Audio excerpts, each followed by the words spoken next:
What is going on, everybody? Today I'm going to be giving you my top 25 fantasy football wide receiver list for 2023. As always, if you do get any value from this video, please go ahead and drop a like because it helps me out a ton. But you guys know me, I don't like to waste your time. So the number one player on this tier list has to be Justin Jefferson. I mean, there really shouldn't be much of a debate here. He's consistently gotten better every single year, finishing as the wide receiver 11, 4, and then 2 last year, and he has the potential to be the number 1 this year as well. A lot of people are worried about TJ Hawkinson taking some of the target share, but I really couldn't care less. I mean, in the games that they both played together, he still averaged over 15 fantasy points a game, so that stat alone should just put this argument to rest. But they also lost Adam Thielen and Dalvin Cook, so there's still a lot of targets to go around, and if anything, he'll get even more of that target share this year. Now, at number 2 on this tier list, I do have Cooper Kupp, who is a little bit higher than most people's lists, but let me explain why. Now, I do have to say, if Matthew Stafford is still dealing with injury come the NFL season, I might have to move him down a little bit, but assuming him and Kupp are both fully healthy, he is easily my wide receiver 2 here. And I honestly think he's going to finish as a top 3 at least wide receiver very easily, and he's falling into the mid first round of drafts, and I think that's pretty good value. And a lot of people are worried about injury, which is kind of making him falling more than he should be.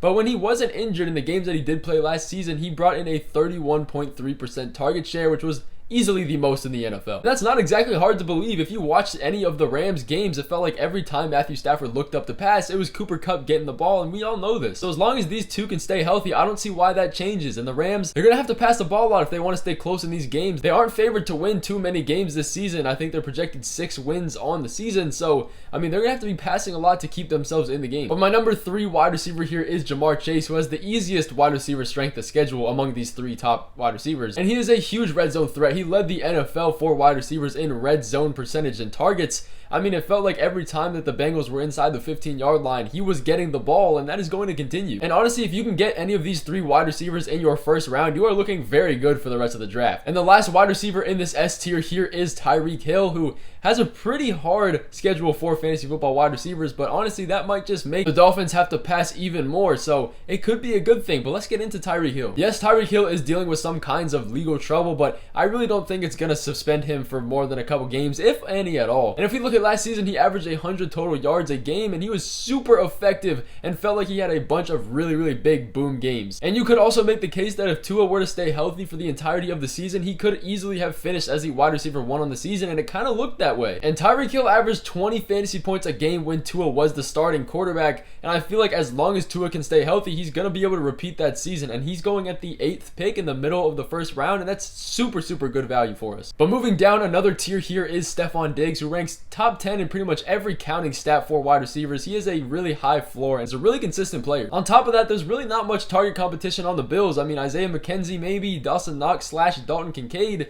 I mean, he is the clear wide receiver 1, and on this Josh Allen-led offense, there's a lot of potential there. He's averaged almost 10 targets a game and 85 yards when Josh Allen is throwing him the ball. Again, he's just a super safe wide receiver, and if you don't get any of these top 3, he is a great value to go for right after that. And my number 6 wide receiver here is CeeDee Lamb. I mean, he also has been improving every single year. He was the wide receiver 31 in his rookie year, then his sophomore year he went to the wide receiver 16, and then this past season he was the wide receiver 7, which is pretty big jumps. And he was able to finish as the wide receiver 7 with Dak Prescott missing time, and it's also arguable that if Dak Prescott didn't miss any time, he would have finished a lot higher as well. You could argue that he has a decent amount of target competition with Brandon Cooks and Michael Gallup, but I don't see them being more than field openers for this offense, and CeeDee Lamb is going to be the number 1 wide receiver here, and that's not a debate. But again, looking at this trend, it looks like he's going to make another improvement this year, and I do like it in this Cowboys offense. The next wide receiver I have in this tier is AJ Brown, who I'm finding myself to like a lot more because a lot of people are downing him because of all the Devonta Smith hype we are seeing, but I really find myself enjoying him, and I kind of like the late couple rounds of drafts because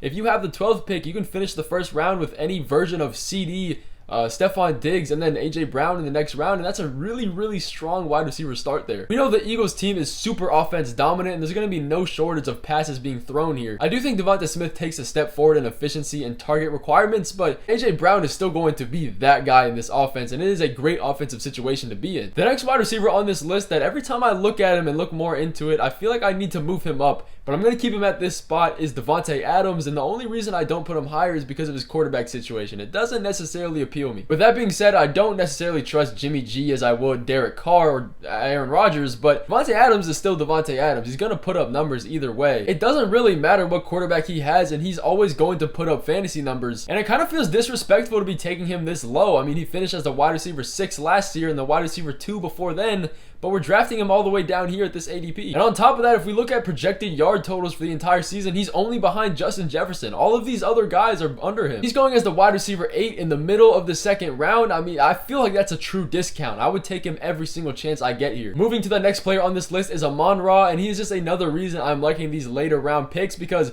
you can leave the draft with Amon-Ra and Stefon Diggs or something. Like, this is really good. And Amon-Ra is another one of those really safe wide receivers. He had a 32% target per route run last season, which is amongst the top wide receivers. It's only behind Tyreek Hill. The Lions also have a very favorable schedule for the wide receiver position. And not to mention, Jameson Williams comes back in week 6, who people on the outside might be saying, well, he's going to take some targets and he's really going to take away from Amon-Ra, but that could not be more wrong. Their play styles are completely different, and what they're asked to do in this offense is working together and not working apart. Jameson Williams is a field stretch guy, and he uses his speed, and he's just going to open up this offense completely for Amon-Ra, and it's going to be a very good fantasy situation for both of them when they come back. The next wide receiver here I have on this list is Garrett Wilson, who again is at a better spot than most people are thinking. He finished as a wide receiver 31 last season, but the only reason he finished so low is because he had to play with Zach Wilson. In the games where he played with him as the starting quarterback and the ones he didn't, there's a massive difference. I'm going to explain that to you guys. But in the 9 games where Zach Wilson was playing, he averaged 4 receptions and just 9 fantasy points a game. And in the 8 games where Zach Wilson wasn't the quarterback,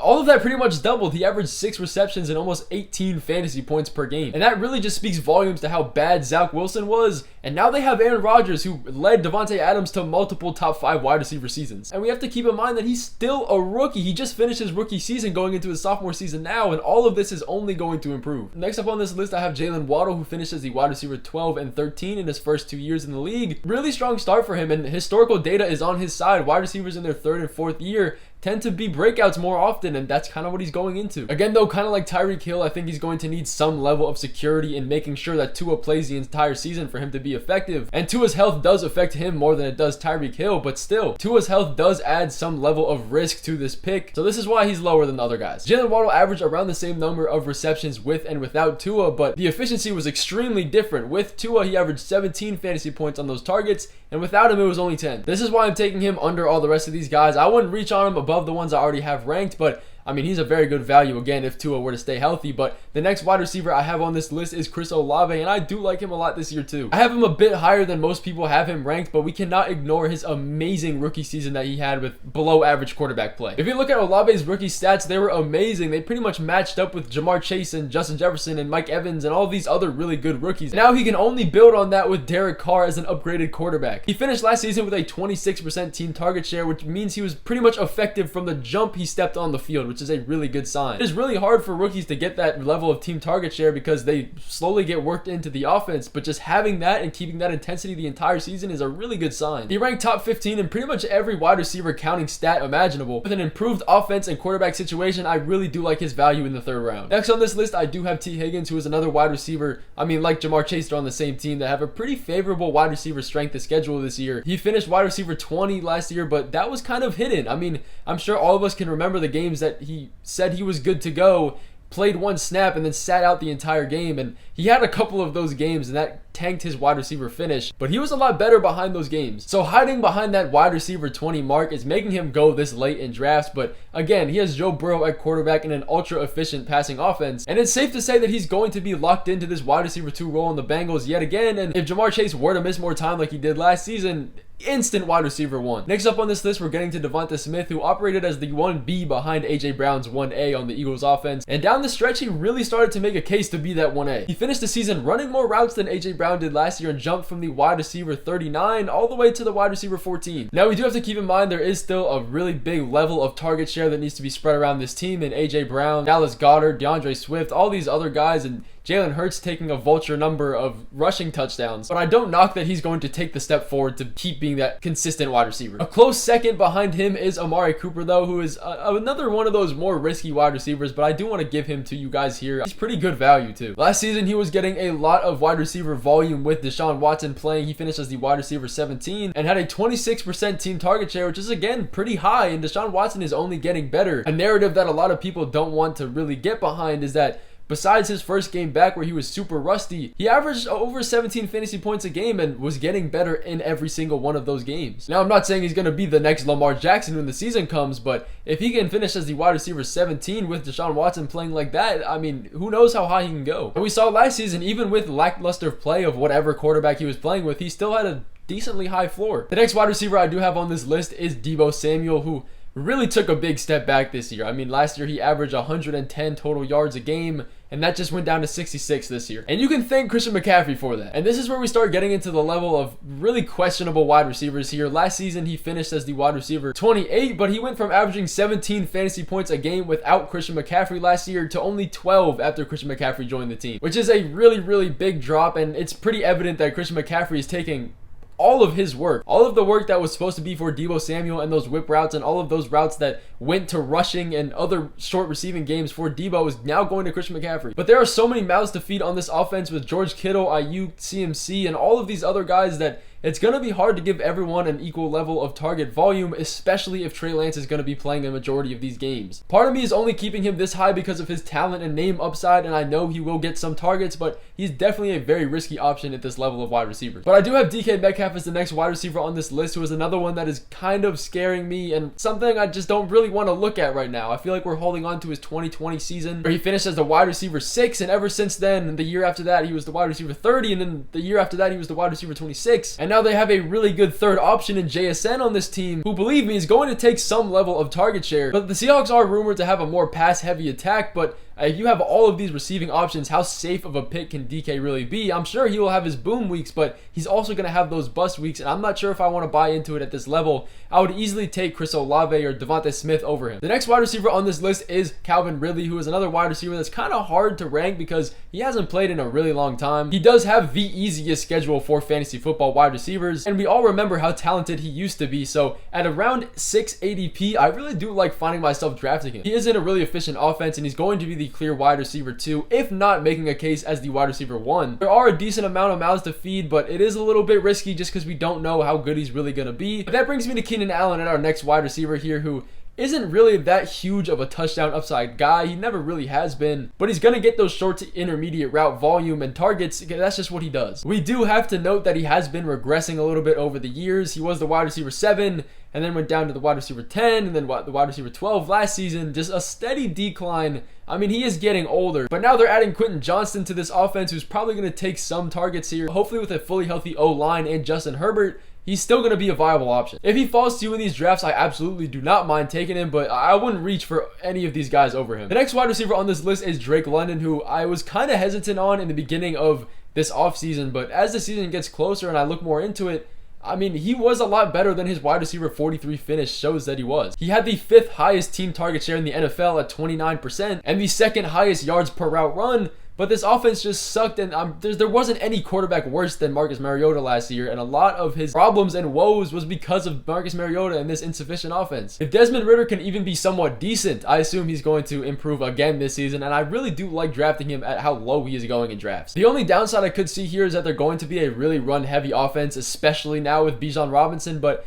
I mean, he can still work as the wide receiver 1 here if he still gets all of Ridder's volume. But the next wide receiver on this list is Christian Watson, who I don't really find myself liking this high in the draft. He has moved up 4 draft spots in the last week, which is pretty significant, but he was super touchdown dependent for his fantasy points last season. He scored a touchdown on 10% of his receptions, which is not even close to being sustainable at all. But I mean, you can't completely write that off because he still has one of the highest yards per route run, which is 2.6, and that ranks pretty good. The only thing that is holding me back is Jordan Love in this Packers offense. I feel like they're going to lean more on the run game, and in what I saw from Jordan Love, I'm not really trusting the team, but I feel like over the length of the season, he can build a rapport with him and probably live up to his ADP, but getting a bunch of really good wide receivers in the beginning of the rounds and not have to worry about this wide receiver dead zone is something that I'm more likely to do. The next wide receiver on this list that I do have is DJ Moore, who is another wide receiver that I would probably be going for more heavy wide receiver in the beginning of the rounds to not have to deal with this group of wide receivers here. Not to say that they're not talented, because they all are, but their offensive situations just are not desirable, and we can tell that from the Bears offense last season and the season before that. But we can sit here and say, yes, Justin Fields has been improving. He's been improving pretty much every aspect of his game over the past couple years, and now they have DJ Moore coming in as the clear wide receiver 1 option, and he's probably going to get most of the passing work from Justin Fields. And you could make the argument that this year's Justin Fields is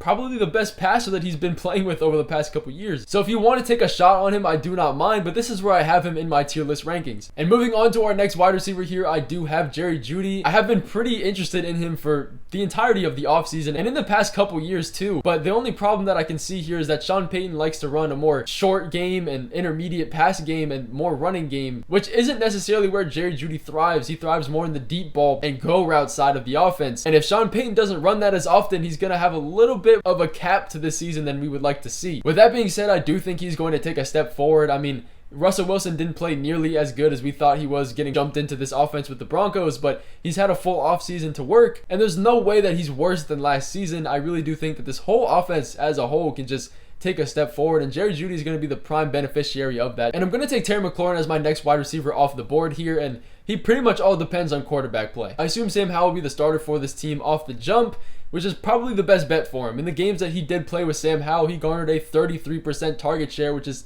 absolutely crazy. And those two have really built a real rapport. And on top of that, he does have a decent amount of wide receiver and target competition with Curtis Samuel, Jahan Dotson, and even Antonio Gibson out of the backfield. But if Sam Howell can be anything but decent and get the ball out at a decent rate, I mean, you really couldn't be much worse than Carson Wentz was last year, and Terry McLaurin is proven to be quarterback proof. If he can just get a decent quarterback in this offense, he's going to live up to his ADP easily. But at number 25 for our last wide receiver, I am just going to go ahead and throw in DeAndre Hopkins, because it really does depend where he goes. But regardless of whatever team he ends up on, he is going to be their wide receiver 1, and he still deserves to be on this list. He still had a 29% team target share last season, which was top 5 in the league, with Kyler Murray and Colt McCoy in not a very good offense, which is still pretty good. And if you've made it this far in the video, I really do appreciate you. And if you could drop a like on this video if you haven't already, I would really enjoy that. And I'm sure you guys have gotten a lot of value if you've made it this far. And I'll see you guys in the next video.